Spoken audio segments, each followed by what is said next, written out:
வணக்கம். ஏப்ரல் முதல் நாள் இன்னைக்கான முதல் பதிவு. பங்குச்சந்தையில் நடந்த சில விஷயங்களை விரைவாக பார்க்கலாம். முக்கியமான தகவல், நான் செபி ரெஜிஸ்டர்ட் அட்வைசர் கிடையாது. நம்ம சேனல்ல இருந்து எப்போதுமே ஸ்டாக் ரெக்கமெண்டேஷன்ஸ் கிடையாது. யூடியூப் சேனல் மட்டும் இல்லைங்க, மற்ற சோஷியல் மீடியா பிளாட்ஃபார்மான இன்ஸ்டாகிராம், வாட்ஸ்அப், டெலிகிராம்ல இருந்து கூட நாம ஸ்டாக் ரெக்கமெண்டேஷன்ஸ் வழங்குவதில்லை. மேலும் பணத்தை வாங்கிட்டு எந்த சேவையும் வழங்குவது இல்லை. பல போலியான குரூப் இயங்கிட்டு இருக்கு. தயவு செய்து ஜாகிரதையாக இருங்க. இந்த வீடியோவில் காட்டக்கூடிய அனைத்து கம்பெனிகளும் வெறும் இன்ஃபர்மேஷனல் பர்பஸ்க்காக மட்டுமே முதலீடு செய்யுங்கன்னு சொல்கிற வீடியோ கிடையாது. எந்த ஒரு முதலீட்லையும் ரிஸ்க் இருக்கும். ரிஸ்க் புரியாமல் இன்வெஸ்ட் செய்யாதீங்க. ரிஸ்க் புரியலன்னா தயவு செய்து இன்வெஸ்ட்மெண்ட்டை தவிர்த்துருங்க. நம்ம ருபி டிரைவர் சேனலை ஆதரிக்கிற அனைத்து நல்ல உள்ளங்களுக்கும் நன்றி. சில இண்டிவிஜுவல் ஸ்டாக்ஸ் மற்றும் செய்திகள் விரைவாக பார்க்கலாம். இன்றைக்கி ஏப்ரல் 1ஆம் தேதி ஆட்டோ ஸ்டாக்ஸ் ஃபோக்கஸில் இருப்பதற்கான வாய்ப்பு இருக்குது. மார்ச் மாதத்திற்கான சேல்ஸ் டேட்டாவை வெளியிட ஆரம்பிப்பாங்க. மற்ற நிறுவனங்களும் பிஸ்னஸ் டேட்டாவை வெளியிட ஆரம்பிப்பாங்க. மார்ச் மாதத்துக்கானது. நிதியாண்டு 2025 முடிவுக்கு வந்திருக்கு. ஆட்டோ செக்டருக்கு பொதுவாகவே இது கடினமான ஆண்டாக இருந்திருக்குன்னு என்டிடிவி ப்ராஃபிட்டில் தகவல் சொல்லியிருக்கிறாங்க. 2025 நிதியாண்டுடைய முதல் பாதியில் வளர்ச்சி டபுள் டிஜிட்டில் இருந்திருக்கு ஆட்டோ செக்டருக்கு. ஆனால் இரண்டாவது பாதியில் 6-8% மட்டுமே வளர்ச்சி இருந்திருப்பதாக சொல்லியிருக்கிறாங்க. முக்கியமாக சில ஸ்டாக்ஸுடைய பெயர்கள் சொல்லியிருக்கிறாங்க. டாடா மோட்டர்ஸ், ஹீரோ மோட்டோ மற்றும் பஜாஜ் ஆட்டோக்கு மார்ச் மாதத்தில் சேல்ஸ் கொஞ்சம் கம்மியாக இருக்கும்ன்ற எதிர்பார்ப்புன்னு சொல்லியிருக்கிறாங்க. அதே நேரத்தில் ஐஷர் மோட்டர்ஸ், டிவிஎஸ் மோட்டர் மற்றும் மஹிந்திரா அண்ட் மஹிந்திராக்கு வளர்ச்சி நல்லா இருக்கும், சேல்ஸ் நல்லா இருக்கும்ன்ற எதிர்பார்ப்புன்னு சொல்லியிருக்கிறாங்க. மார்ச் மாதத்திற்கு என்ன எதிர்பார்க்கிறாங்க? ஐஷர் மோட்டர்ஸுடைய வளர்ச்சி மார்ச் மாதத்தில் 23% இருக்கும்ன்ற எதிர்பார்ப்பு. டிவிஎஸ்க்கு லோ டபுள் டிஜிட்டில் இருப்பதற்கான வாய்ப்பு இருக்குது. மஹிந்திரா அண்ட் மஹிந்திராக்கு 18% அதிகரிக்கும்ன்ற எதிர்பார்ப்பு மார்ச் மாதத்திற்கான சேல்ஸ். மாருதிக்கு 5%, டாடா மோட்டர்ஸ்க்கு 5% வீழ்ச்சி இருக்கும்ன்ற எதிர்பார்ப்பு. ஹீரோ மோட்டோகார்ப் 1% மட்டுமே, பஜாஜ் ஆட்டோ 0.5% அதிகரிப்பதற்கான வாய்ப்பு இருக்குன்னு சொல்லியிருக்கிறாங்க என்டிடிவி ப்ராஃபிட்ல. ரெனோ ஒரு புது முதலீடு செய்கிறாங்க. அவங்க நிசான் இந்தியாவில் அவங்க முழு ஸ்டேக்கும் வாங்குறாங்க. 55% ஸ்டேக் மீதம் இருக்கிறதையும் வாங்குறாங்க. Renault Nissan automotive India private லிமிடெட்டில் அந்த 51% ஸ்டேக்கை வாங்குறாங்க நிசான் மோட்டோகார்ப். ஸோ நிசான் மோட்டோகார்ப்புடைய இந்தியா பிஸ்னஸ் முழுசையும் இப்போ ரெனோ டேக் ஓவர் பண்ணுறாங்க. தகவல் கிடைத்தது மணி கண்ட்ரோல்லேருந்து. யூஎஸ் அதிபர் டொனால்ட் ட்ரம்ப்புடைய அடுத்த கட்ட வரி ரஷ்யா மீது இப்போ அவருடைய கவனம் செலுத்துகிறாங்க. ரஷ்யா யுக்ரைன் இடையே அந்த போர் நிறுத்த பேச்சுவார்த்தையில் ஒரு பின்னடைவு ஏற்பட்டிருக்கு. ரஷ்யா தான் இப்போ பின்வாங்குற மாதிரி தெரியுது. அதனால் ரஷ்யா மீது அவர் கவனம் செலுத்துகிறாரு டொனால்ட் ட்ரம்ப். வரி விதிப்பார். அதே மாதிரி ரஷ்யா கிட்டேருந்து யாரெல்லாம் எண்ணெய் வாங்குறாங்களோ, எந்தெந்த நாடுகள் ஆயில் வாங்குறாங்களோ அவங்க மீதும் வரி விதிக்கப்படுவதற்கான வாய்ப்பு இருக்குன்னு எக்கனாமிக் டைம்ஸில் தகவல் கொடுத்துருக்குறாங்க. யுக்ரைனுடைய அதிபர் ஜெலன்ஸ்கியை நீக்கிட்டு ஒரு இடைக்கால அரசு அமைக்க வேண்டும்ன்ற கோரிக்கையை புட்டின் முன்வைத்திருப்பதாக அந்த செய்தியில் சொல்லியிருக்கிறாங்க. அதை நிராகரிச்சிருக்கிறார் ட்ரம்ப். அந்த இடைக்கால அரசு யுனைடெட் நேஷன்ஸ் கீழே வரணும்னு புட்டின் கோரிக்கையை வைத்திருப்பதாகவும் அதை யுஎஸ்ஏ நிராகரிச்சிருக்குன்னு சொல்லியிருக்கிறாங்க. அதற்கு பதிலாகத்தான் இப்போ வரி விதிப்பதற்கான வாய்ப்புகள் இருக்குன்னு மணி கண்ட்ரோலில் தகவல் கொடுத்துருக்குறாங்க. ட்ரம்ப் டேரிஃப் ஏப்ரல் 2ஆம் தேதி அமலுக்கு வருதுங்க. முன்னே நம்ம செய்தி பார்த்துருந்தோம். எந்தெந்த நாடுகள் டேக்ஸ் போட்டுருக்கோம் அவங்களுக்கு எல்லாமே ரெசிப்ரோக்கல் டேக்ஸ் அவங்க போட போகிறதாக சொல்லியிருந்தாங்க டொனால்ட் ட்ரம்ப். அது ஏப்ரல் 2ஆம் தேதி நாளிலிருந்து அமலுக்கு வரும்ன்றது மறுபடியும் ஒரு ரிமைண்டர்.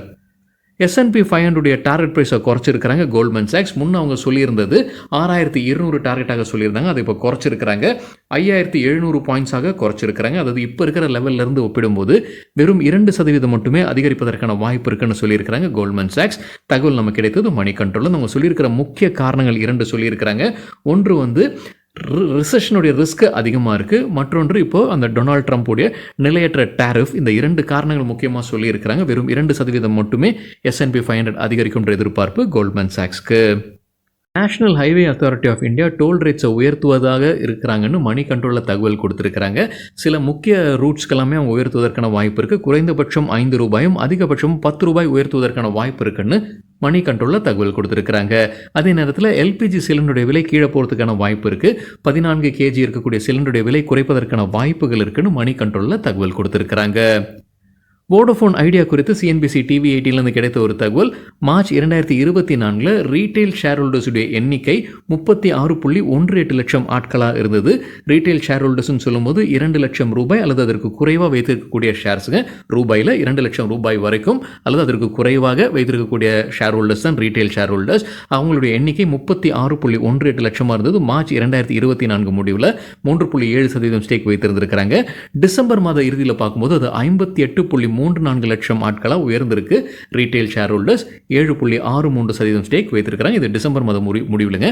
மார்ச் மாதம் முடிவில் வந்து அந்த இன்னும் ஷேர் ஹோல்டிங் பட்டன் கம்பெனி வெளியிடல, விரைவில் வெளியிடுவாங்கன்ற எதிர்பார்ப்பு இருக்குது. அதே போல் இந்தியாவில் இருக்கக்கூடிய டொமஸ்டிக் மியூச்சுவல் ஃபண்ட்ஸும் அவங்களுடைய ஸ்டேக்கை உயர்த்தி இருக்கிறாங்க. மார்ச் மாதத்தில் 2.06% வருது. மார்ச்ன்றது போன மார்ச்சுங்க, 2024 மார்ச். இப்போ டிசம்பர் மாதத்தில் பார்க்கும்போது 3.66% உயர்த்தி இருக்கிறாங்க டொமஸ்டிக் மியூச்சுவல் ஃபண்ட். வோடஃபோன் ஐடியாவுக்கு சிட்டி தொடர்ந்து பை ரேட்டிங் கொடுத்துருக்காங்க. வீக்கெண்டில் நம்ம செய்தி பார்த்துருந்தோங்க. வோடஃபோன் ஐடியாவில் வந்து அரசு முதலீடு செய்கிறாங்க, மறைமுகமாக முதலீடு செய்கிறாங்க. ஏற்கனவே அவங்க பாக்கி கொடுக்க வேண்டியது இருக்குது, வோடஃபோன் ஐடியா பணம் கட்ட வேண்டியது இருக்குது. அதற்கு பதிலாக ஈக்விட்டி ஷேர்ஸாக மாற்றுறாங்கன்ற செய்தி நம்ம பார்த்துருந்தோம். கிட்டத்தட்ட 37,000 கோடி ரூபாய்க்கான ஷேர்ஸை ஒதுக்குறாங்க அப்படின்ற செய்தி நம்ம பார்த்துருந்தோம். அது பாசிட்டிவான செய்தின்னு சிட்டி கருதுறாங்க. தொடர்ந்து பை ரேட்டிங் கொடுத்துருக்காங்க வோடஃபோன் ஐடியாவுக்கு. அவங்க கொடுத்துருக்கிற டார்கெட் 12 ரூபாய் வோடஃபோன் ஐடியாவுக்கு, அதாவது 76% அதிகரிப்பதற்கான வாய்ப்பு இருக்குது.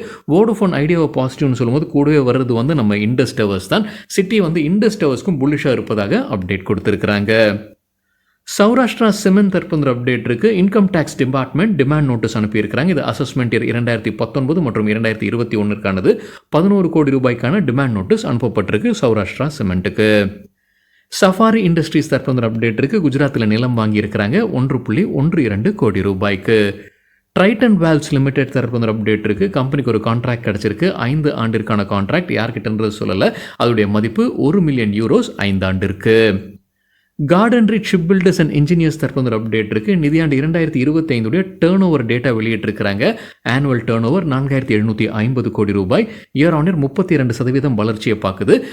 கம்பெனியுடைய வரலாறுல இவ்வளோ அதிகமான ஆனுவல் டேர்ன் ஓவர் இந்த நிதியாண்டில் தான் சொல்லியிருக்கிறாங்க garden reach ship filters and engineers. Greenply industries தற்போது அப்டேட் இருக்கு. கம்பெனியுடைய CFO சீஃப் ஃபைனான்ஷியல் ஆஃபீஸர் திரு நிதின்குமார் ராஜினாமா செய்திருக்கிறாரு. கோஸ்டல் கார்பரேஷன் தற்போது அப்டேட் இருக்கு. ஒடிசாவில் இருக்கக்கூடிய அவங்களுடைய எத்தனால் ஆலையில் ட்ரையல் ரன்ஸை துவங்கி இருக்கிறாங்க. கமர்ஷியல் ப்ரொடக்ஷன் ஏப்ரல் மாதம் இறுதிக்குள்ளார இருக்கும்னு சொல்லியிருக்கிறாங்க கோஸ்டல் கார்பரேஷன். ஐடிசி லிமிடெட் தரப்புல அப்டேட் இருக்கு. 3,500 கோடி ரூபாய்க்கு ஒரு முதலீடு செய்கிறாங்க. ஆதித்யா பிர்லா ரியல் எஸ்டேட் லிமிடெட்டுடைய செஞ்சுரி பல்ப் அண்ட் பேப்பர் கம்பெனியை வாங்குறாங்க ஐடிசி லிமிடெட் 3,500 கோடி ரூபாய்க்கு. இந்த செஞ்சுரி பல்ப் அண்ட் பேப்பர்ன்றது paper and paper boards industry சார்ந்த ஒரு நிறுவனம். கல்பாத்ரு ப்ராஜெக்ட்ஸ் இன்டர்நேஷனல் தரப்புல அப்டேட் இருக்கு. புதிதாக கிடைத்த ஆர்டர்ஸ் உடைய மதிப்பு 621 கோடி ரூபாய். வால்சந்த் நகர் இண்டஸ்ட்ரீஸ்க்கு ஒரு கான்ட்ராக்ட் கிடச்சிருக்குன்னு சொல்லியிருக்கிறாங்க. விக்ரம் சாராபாய் ஸ்பேஸ் சென்டர் கிட்ட இருந்து கிட்டத்தட்ட 31 கோடி ரூபாய்க்கான கான்ட்ராக்ட் இது. ஏஜிஐ கிரீன் பேக் லிமிடெட் தரப்பு அப்டேட் இருக்கு. கம்பெனி ஒரு முதலீடு செய்து விரிவாக்கம் செய்கிறாங்க.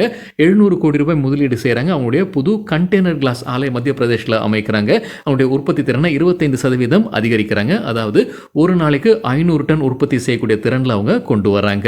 அதோடைய கமர்ஷியல் ப்ரொடக்ஷன் 24 மாதத்தில் துவங்கும்னு சொல்லியிருக்கிறாங்க AGI green pack limited. DMart avenue super mart புதிதாக 3 கடைகளை திறந்திருக்கிறாங்க. எந்தெந்த மாநிலத்தில்? பஞ்சாப், கர்நாடகா மற்றும் மகாராஷ்டிராவில். இந்த 3 கடைகளையும் சேர்த்து இப்போ கம்பெனி கைவசம் 415 கடைகள் இருக்கு. நியூஜென் சாஃப்ட்வேர் டெக்னாலஜிஸ்க்கு புது கான்ட்ராக்ட் கிடச்சிருக்குன்னு சொல்லியிருக்கிறாங்க. யூஎஸ்ஏலேருந்து யார்கிட்டன்ற பேர் சொல்லல. 3 ஆண்டிற்கான கான்ட்ராக்ட். அதோடைய மதிப்பு $12,70,000.